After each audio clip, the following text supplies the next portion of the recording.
മനുഷ്യന്റെ മനസ്സ് വളരെ സിമ്പിളാണ്. നേരത്തെ നമ്മൾ നോക്കി, മനസ്സ് പറയുന്നതെല്ലാം വളരെ ക്ലിയർ ആയിട്ട് കേൾക്കും. അപ്പോൾ ഇത് ആൾക്കാരെ കൊണ്ട് യെസ് പറയിപ്പിക്കാൻ പാടുള്ളതാരാ? ആൾക്കാരുടെ യെസ് പറയാറുണ്ടോ? ബേസ്ഡ് ഓൺ ദ ക്വസ്റ്റ്യൻ അത് ആപ്റ്റ് ആണെങ്കിൽ യെസ് പറയും, അല്ലെങ്കിൽ നോ. തെറ്റാണെങ്കിൽ നോ പറയും അല്ലേ? കം.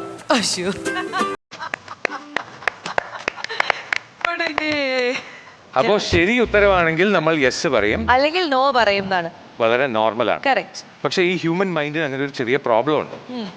അപ്പോൾ ഈ പ്രോബ്ലം നമ്മൾ മനസ്സിലാക്കുന്നത് എങ്ങനെയാണ്? ഇപ്പം ഞാൻ ചോദിക്കാം, ഒരമ്മയല്ലേ? യെസ്. ആണല്ലോ. മകൾ ഒത്തിരി ഇഷ്ടമാണോ? യെസ്. ഉച്ചയ്ക്ക് ആഹാരമൊക്കെ കഴിച്ചായിരുന്നു? Of course yes. 8 കാലിക്ക് 6 കാലല്ലേ?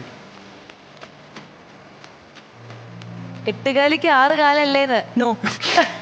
ഇവിടെ സ്റ്റക്കാവുന്നത് നമുക്കറിയാം, 8 കാലിക്ക് 8 കാലാണ്.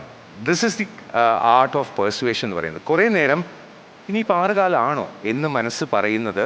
That is why you post. So ആരുടെടുത്തെങ്കിലും യെസ് പറയിപ്പിക്കണം എന്നുണ്ടെങ്കിൽ ആദ്യത്തെ ചോദ്യം ജനറൽ ആയിട്ടുള്ളതായിരിക്കണം, രണ്ടാമത്തെ ചോദ്യം ജനറൽ ആയിട്ടായിരിക്കണം, മൂന്നാമത്തെ ചോദ്യം ജനറൽ ആയിരിക്കണം, മൂന്നിൻ്റെയും ഉത്തരം യെസ് ആയിരിക്കണം. പിന്നെ നാലാമത്തെ എന്ത് പൊട്ടത്തരം ചോദിച്ചാലും നമ്മൾ യെസ് പറയും. അയ്യോ. ഓക്കെ, ഇത് അറിഞ്ഞു. Okay, good you see. ഇത് അറിഞ്ഞ ശേഷം ലെറ്റ് സീ. കം, വരൂ വരൂ. ഇപ്പൊ മനസ്സിൽ ഇങ്ങനെ ഓടുന്നതെന്ന് വെച്ച് കഴിഞ്ഞാൽ യെസ് പറയരുത്, യെസ് പറയരുത്, യെസ് പറയരുത് അല്ലേ? അല്ലേ? അപ്പൊ നോ പറഞ്ഞു. നോ പറഞ്ഞോ, കുഴപ്പമില്ല. ഇപ്പോ പുറത്ത് നല്ല മഴയല്ലേ? നോ, മഴയില്ല. നാളെ മഴ പെയ്യോ? ബുദ്ധിയില്ലാത്ത ആളാണോ? അവിടെ യെസ് പറയണമെന്ന് മൈൻഡ് കൺഫ്യൂഷൻ ആവുന്നത്. This is what happens inside your brain. ഇത് അറിഞ്ഞു കഴിഞ്ഞാലും ഇറ്റ് വർക്ക്സ്.